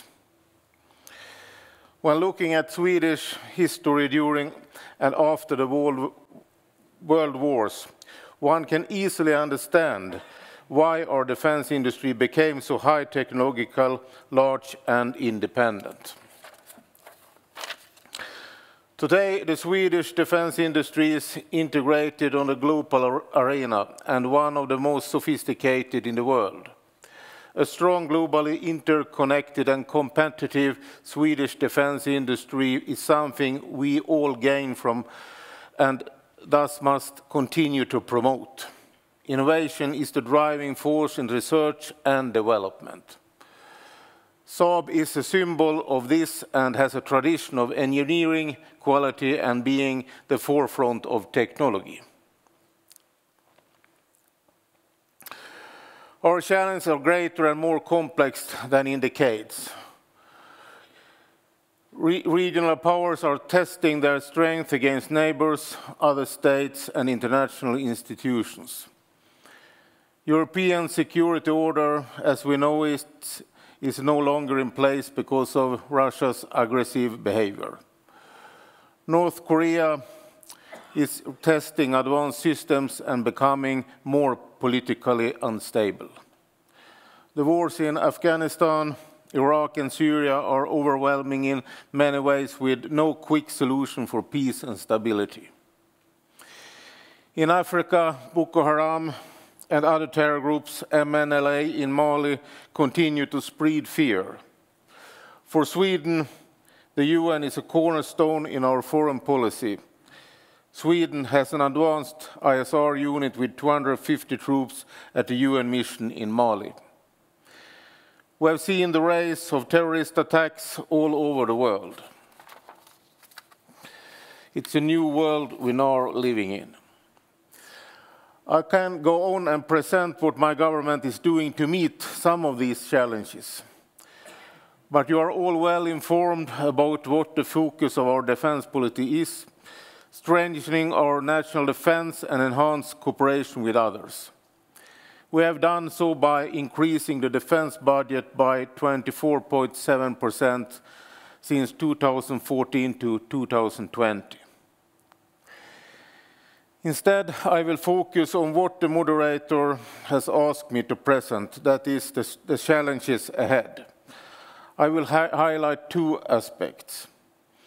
First, our neighborhood and Russia. In our vicinity, we have seen Russia's aggression in Georgia and against the Ukraine with the illegal annexation of Crimea.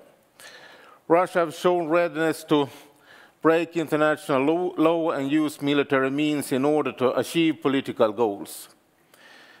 8 years later, and 20% of Georgian territory is still occupied by Russia.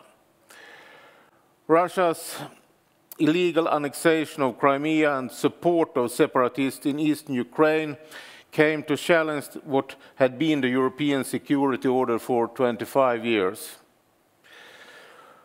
Russia has been upgrading its military capability for almost a decade. They are modernizing 70% of all defense equipment. Our neighbors and partners in the vicinity of Russia feel the pressure. Russia is increasing its military exercises and intelligence activities in the Baltic Sea area.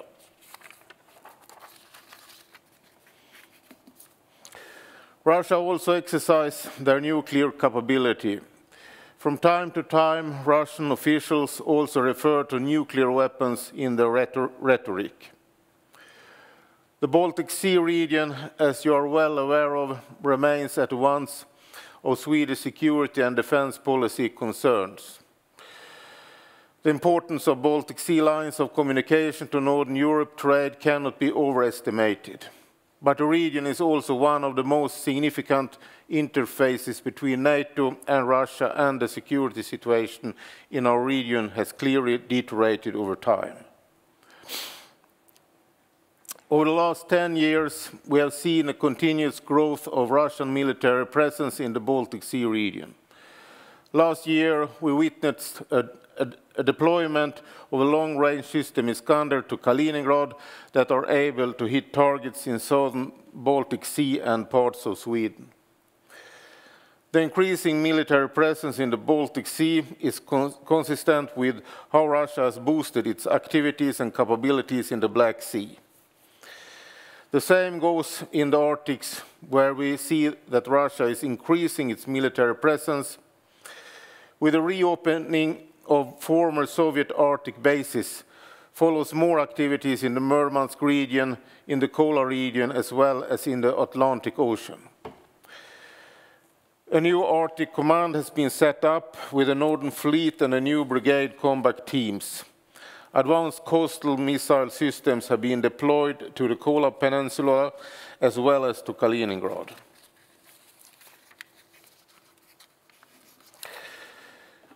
The second issue is cyber. Cyber attacks. It will continue to be a national security concern for all. It can disrupt, damage, or destroy a wide range of targets in society, including economic threats to business as well as critical infrastructure. Last year, we saw over 100,000 cyber activities aimed at Swedish companies and agencies from foreign state actors in 1 year. Those activities are attempts, bribing, or outright attacks. Cyber attacks are sometimes used as a means to other ends. We have all heard of various influence campaigns in the arena where possible state-sponsored actors have engaged in systematic fabrications, deception, and other harmful influences. The reported events in the United States last winter could be one example of the powers of cyber tools as part of influence campaigns in the hands of antagonistic actors. Other examples, although with both similarities and differences, are Estonia in 2007, Georgia in 2008, and Ukraine from 2014. I've seen my own signature on falsified documents concerning armament deliveries to Ukraine. These false documents circulated in media all over the world. Last month, Sputnik News falsified an article in English by twisting the truth and what my comments had been to a Japanese journalist who have written an article in Japanese on Swedish defense reform. 6 or so fake Twitter accounts have been opened in my name.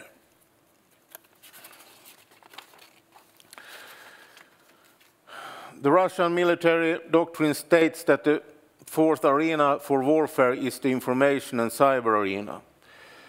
The strategy they are using is also combined with deception known as Maskirovka. Russia trains its military extensively in this arena, using a combination of psychological warfare and military power in a hybrid combination, as we saw in the annexation of Crimea. Disinformation and fabrication is something Russia uses systematically. We must counter this more effectively and smarter. As concerns international law, cyber defense raises a lot of issues such as under which circumstances a cyber attack can constitute an armed attack, thereby creating a right to self-defense. To what extent the cyber weapon is lawful and how the proportionality of the response can be assured. The growing antagonistic dimension in cyberspace makes it necessary to develop and strengthen our cyber defenses. An active cyber capability is necessary to give credibility and to raise the threshold for a potential attacker. Ultimately, cyber security is about safeguarding fundamental social values and objectives, such as democracy, human rights and freedom, national sovereignty, security and right to autonomy and economic stability. Being able to have both defensive and active cyber capabilities is necessary. The Ministers for Defense had an interesting exercise during the European Union Defense Ministerial meeting in September, where we took part of a cyber tabletop exercise. It gave us all ample opportunity to discuss and learn from advanced scenarios and how they can unfold. There are many challenges ahead and many lessons to be learned. Sweden assumes its responsibility on the global scene. At the same time, our first responsibility is our own national security, which is directly linked to the peace and stability in Northern Europe. We are not naive nor haven't taken our eyes off Russia's behavior in Europe or of the challenges beyond. We have just completed the large-scale military exercise Aurora with over 20,000 participants together with the Nordic Baltic partners as well as France and the United States. The Aurora exercise was the largest Swedish military exercise in over 20 years.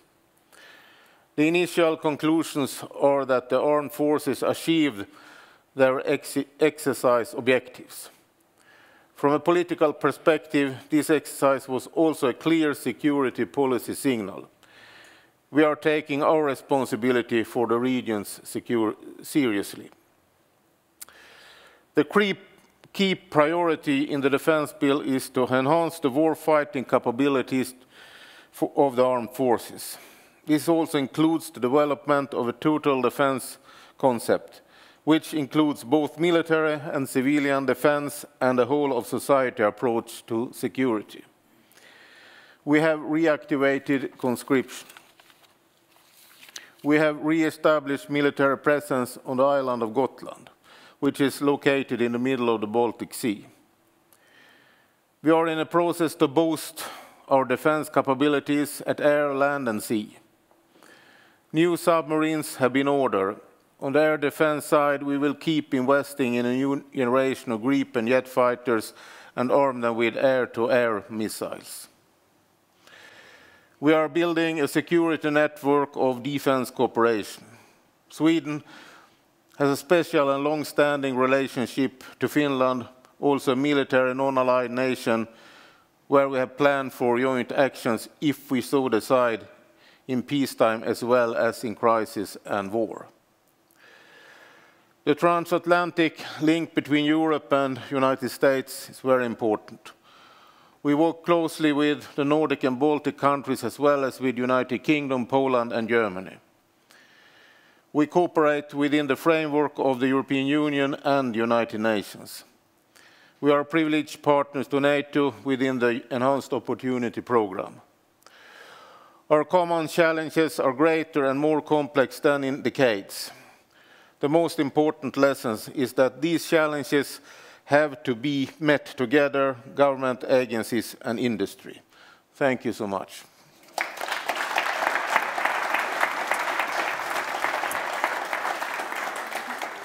Thank you so much, Peter, for that expose of a Swedish defense policy. And I was wanted to pick up on cyber defense, since you took some time on elaborating on that.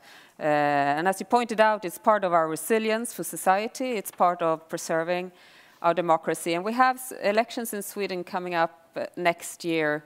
Are you worried about that from this perspective? And what kind of precautions should we take as agencies and organizations and private sector together?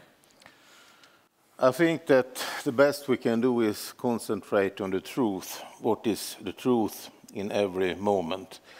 And also be very clear to the public opinion that they must be critical in their analysis of what's happened and about which information is given in different sort of media, especially social media.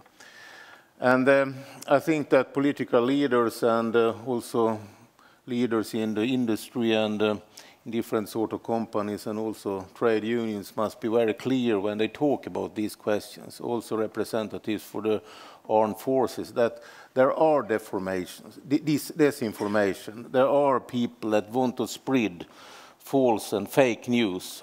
And if we can have a higher level of knowledge about that and also critical thinking around it, that is the best defense inside the brain.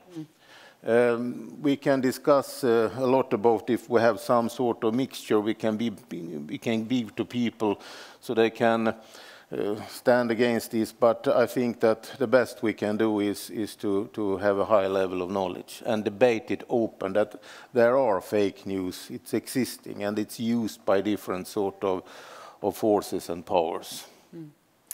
Thank you. You also mentioned the importance of the defense industry, and since this is a celebration of Saab, I just wanted to address perhaps a little more in detail what challenges you see to defense procurement and investment when it comes to R&D or integration of systems to the market, for instance. The hardest challenge for me is money.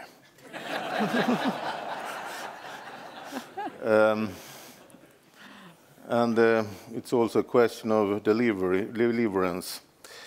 To keep up with innovations, to keep up with development all the time, to have a price profile that are acceptable, to see that we can get some sort of cooperations that we can keep up with the Swedish defense industry in the future.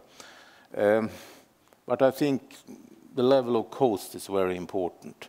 But it's very important also to have a defense industry because it creates so many jobs. It creates also effects in the civilian society and industry, and it also creates a higher level of knowledge in the society, and it makes us competitive on the international market. So it has so many effects. If I not remember in the wrong way, I think it's 30,000 that are directly employed. Is that correct? And if we see the spread around, it's 100,000. So it's a lot of money in this, and it's also a lot of people that are working with it. I'm very proud of the Swedish defense industry, and we have now jet fighters as a strategic state interest, and also the submarines at the same level. And we also want to have some more of these sort of security interests in Sweden, because this makes also a situation that we can cooperate with others on the international market from a stronger position. If you know something, if you have competence, you also have the possibility to give something to others. Then you are interesting. So I think that we should keep up with the investments, with the innovations, but it must also have a cost-effective profile. Thank you. Any question to the Defense Minister from the audience? Don't be shy. I am shy. Anyone? There must be some question. No? Everything was crystal clear. Okay, thank you. Thank you so much, Peter. Thank you. So it's time for us to round up this seminar, and who can do that better than the President and the CEO of Saab, Håkan Buskhe. Please, thank you. The floor is yours. Thank you. I will try to do that. But first of all, I would like to thank the speakers. It's been excellent to listen to you. And Anders Fogh Rasmussen, of course, Damon Wilson, Sara Örvall, Peter Hultqvist, and our moderator, Anna Wislander. I think it's very interesting to see in these discussions that we have had during this afternoon and presentations how interlinked our society have been. You can't exclude defense or security from other parts of the society. And we had a time when we didn't thought so much about security. We took that for granted.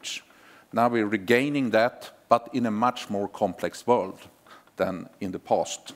So I think that has been very much demonstrated in a good way here.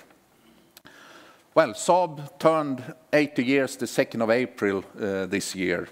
And the way that this company have tried to survive and develop during the years have been through technology progress, advanced research, and fantastic employees.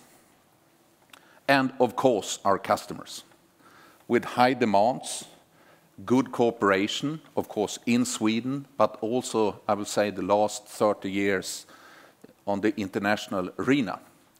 And what is also happening as we speak, we are creating in some countries also companies within Saab that are considered like domestic defense capabilities, and that's the way we would like to move forward.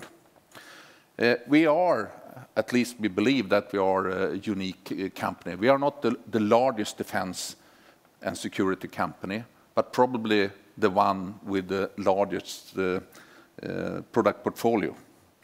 And some of my friends here from the capital market is here, they sometimes have a view on that. But I think we have learned to be a system integrator. You need also to learn about components. And you need to be able to integrate different knowledge. And to be a system integrator and a system of systems integrator, it's hard to do that without knowledge of different subsystems or components. But Saab is also unique in another way. And that's our ownership. As Marcus said, His grandfather, I know, there are some more cousins around here.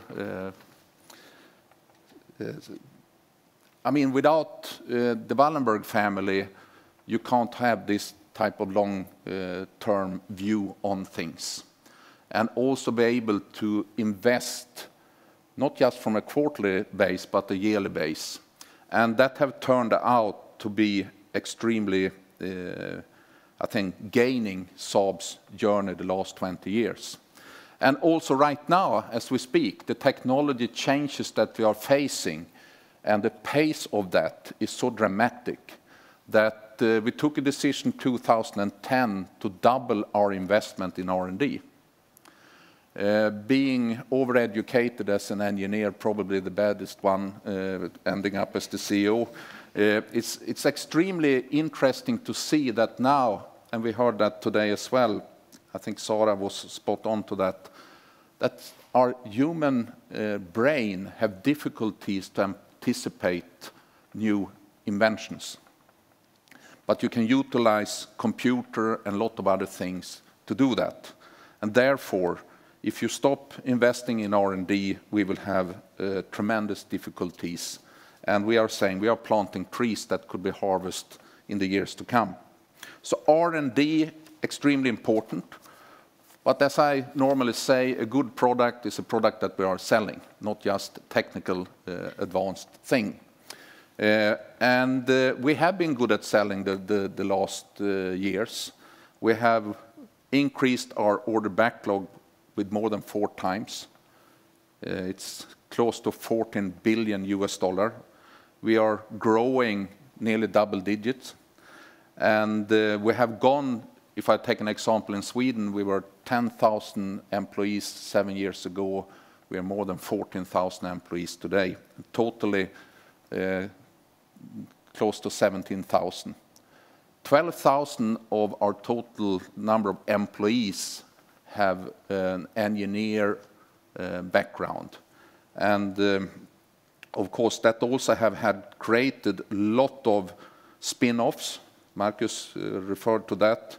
But it also created a very good base for further knowledge and challenging of the knowledge, especially in Sweden, but also in other parts of the world. And we normally say we can't Google on the things that we work on, because no one have done it.